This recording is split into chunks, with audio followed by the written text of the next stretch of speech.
So maybe you've heard that self-storage is a great investment, but is it really? And is it really right for you? So keep watching. I'll tell you some of the pros and cons of self-storage as I see it, and if there's anything better.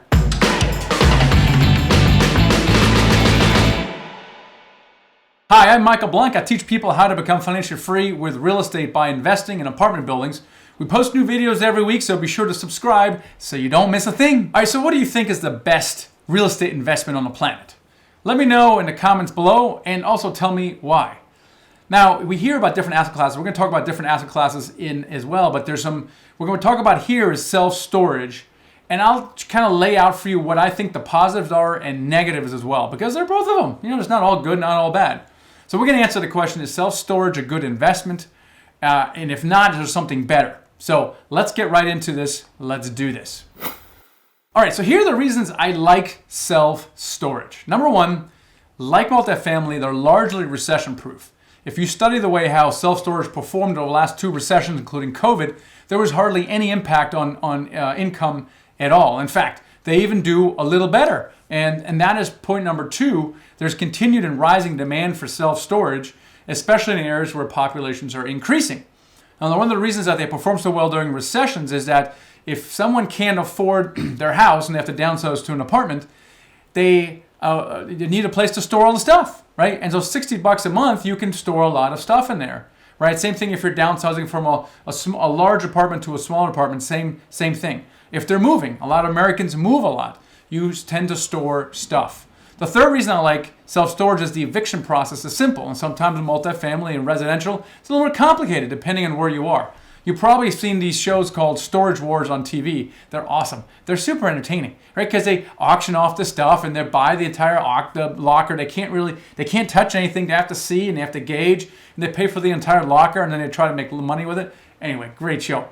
But anyway, it's a very well-defined process. Your third day's late. On the 31st day, they'll start the auction process, whatever, the whole thing. The whole thing is very well defined. It's in the contract. You don't need to go to court or anything like that.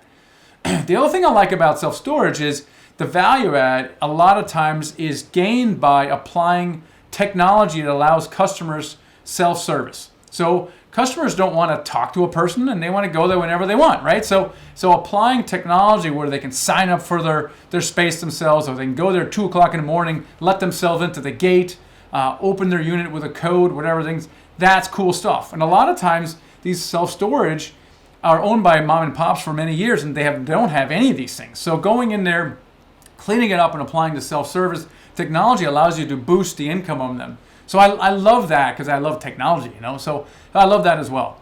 Now, the reason I don't like it, probably the number one reason I don't like it is that if you study successful self-storage investors, they almost always are self-managing. Like, for example, I talked to Hunter Thompson a little while ago on the podcast because he's a self-storage guy. He said for the first handful of deals, they really struggled to make a profit because they were trying to outsource the management to another company. And it's very difficult to do in self-storage for some reason. I'm not sure. And they didn't get successful really until they started managing it themselves. So you got to manage it yourself. You have to be open to that. I don't want to self-manage stuff. I want to be able to outsource it, especially in the beginning. Now, as you get bigger, as you get scale, it's a lot easier to attract a high-quality manager. But in the beginning, it's kind of difficult. So this to me is a major showstopper in the beginning of getting into self-storage because I don't want to get into management right from the start. So there you have it. In summary, self-storage is a great investment because it's a recession resistant.